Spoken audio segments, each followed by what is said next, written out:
இன்றே டவுன்லோட் செய்து உங்கள் ஃபேவரட் ஷோக்களை என்ஜாய் பண்ணுங்க. ஏன் ஒரு மாதிரி இருக்க? என்ன மாமா இப்படி கேக்குறீங்க? பூமி என்ன அடிச்சிட்டா மாமா. அவ என்னோட வீட்ல என் குடும்பத்து முன்னாடி என் மாமா முன்னாடி. உன்னை அடிச்சது பூமி இல்ல, ஷோபா. ஆமா, என் ஷோபா இந்த குடும்ப கௌரவம் கெட்டு போக கூடாதுன்னு பூமி உடம்புக்குள்ள வந்து பேசியிருக்கா. ஐயோ, அவ நல்லா நடிக்கிறா மாமா. அக்கா அவ உடம்புல எதுக்கு வர போறாங்க? அந்த பேரை சொல்லி அவ எல்லாரும் முன்னாடியும் என்ன அடிச்சு என் மானத்தையே வாங்கிட்டா.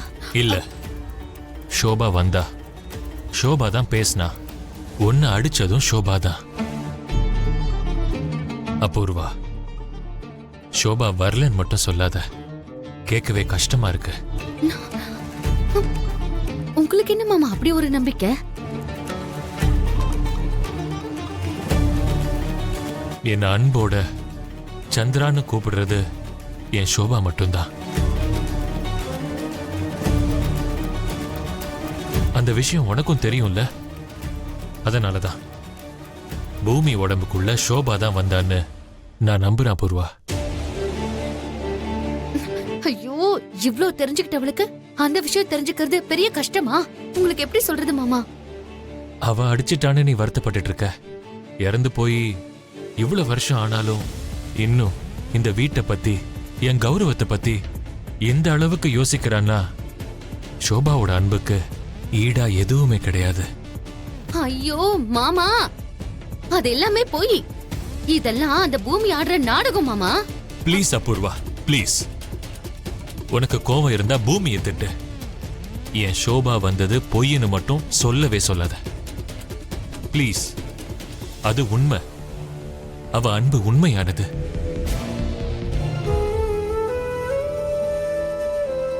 இந்துவோட வாழ்க்கை நல்லா இருக்கணும்னா அவளுக்கு உன்னுடைய ஆசீர்வாதம் வேணும். இப்ப நடக்க போறத நீ உன் வாழ்க்கையில மறக்க மாட்ட. வாடி அபூர்வா.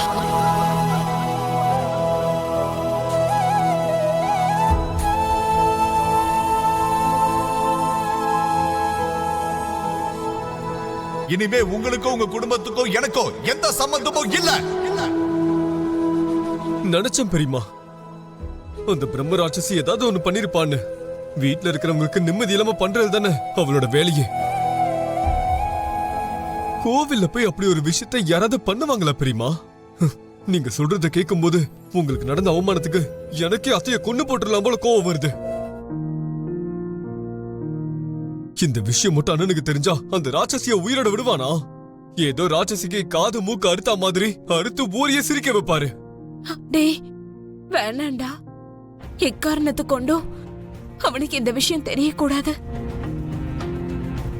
எனக்கு இப்படி ஒரு அவமானம் நடந்துச்சுன்னு தெரிஞ்சா அவன் அபூர்வாவை கொல்லாம தூங்கவே மாட்டான். உங்களை இவ்ளோ கஷ்டப்படுத்தினதுக்கு அப்புறமும் அத்தையை என்ன பண்ணிடுவாருன்னு யோசிக்கிறீங்களே பெரியமா? அது என் தலையெழுத்துடா. என்னால ககன் வாழ்க்கை நாசமாயிட கூடாதுங்கிறதுதான் என்னோட கவலை. இந்த வயசுல வீடே வேண்டான்னு சொல்லிட்டு போன அவரு எங்கடா போயிருப்பாரு? சீக்கிரமா அவர் எங்க இருக்காருன்னு பார்த்து அவருக்கு கொஞ்சம் எடுத்து சொல்லி வீட்டுக்கு கூட்டிட்டு போயிடுறா. சரிங்க பெரியமா. சரி, நடந்த விஷயம் மட்டும் உங்க அண்ணனுக்கு தெரியாம பாத்துக்கோ. அப்புறம் அவன் கொலைக்காரனா மாறிடுவான். இல்ல இல்ல பெரியமா, நான் எதுவும் சொல்ல மாட்டேன். நீங்க எதை பத்தியும் கவலைப்படாம டென்ஷன் ஆகாம இருங்க. இல்ல நான் பாத்துக்கிறேன்.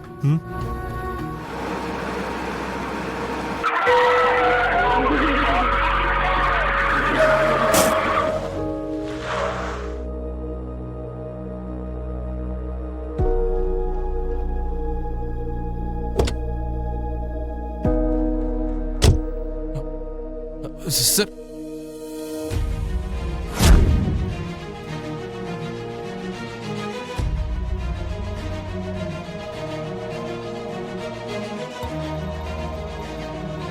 ஹலோ.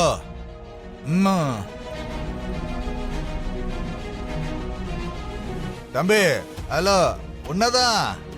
ஏய், ஹலோ. கை கொடு. கை கொடுக்க சொன்ன.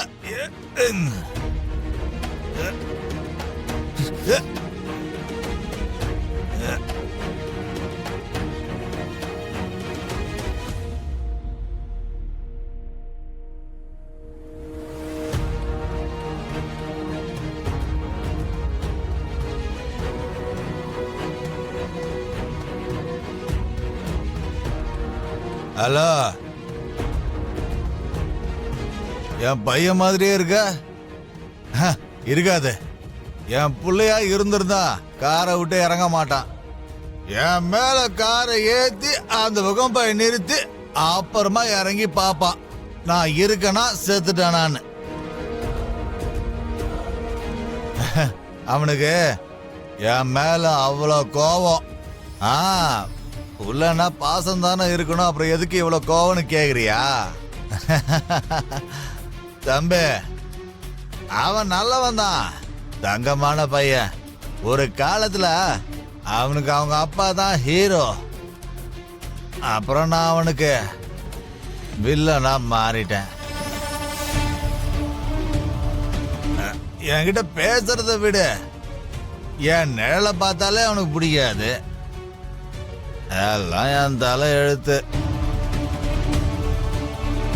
சில பல காரணங்களால, அதுவும் நான் செஞ்ச தப்புனால என் பொண்டாட்டியும் என் பசங்களையும் விட்டு நான் பிரிஞ்சிட்டேன். நான் என் பொண்டாட்டிய விட்டுட்டு நான் அந்த வீட்டுக்கு போயிட்டேன். அங்க இருந்தா கூட எனக்கு அவங்கள பத்தி தான் யோசனை. மனசு முழுக்க அவங்கள பத்தி மட்டும் தான் நினைப்பு. ஆனா இனிமே எனக்கு அந்த கவலை இல்லை. ஏன் தெரியுமா? அவங்க கிட்ட நான் சொல்லிட்டேன், நான் இந்த வீட்டை விட்டு போறேன், உங்களுக்கு எனக்கு எந்த சம்பந்தமும் இல்லைன்னு சொல்லி அந்த வீட்டை விட்டு வந்துட்டேன். சொல்லிட்டேன். ஏன் சொன்ன தெரியுமா? ஏன்னா என் பொண்டாட்டி சாரதை வச்சுட்டு நான் சும்மா இருப்பேனா?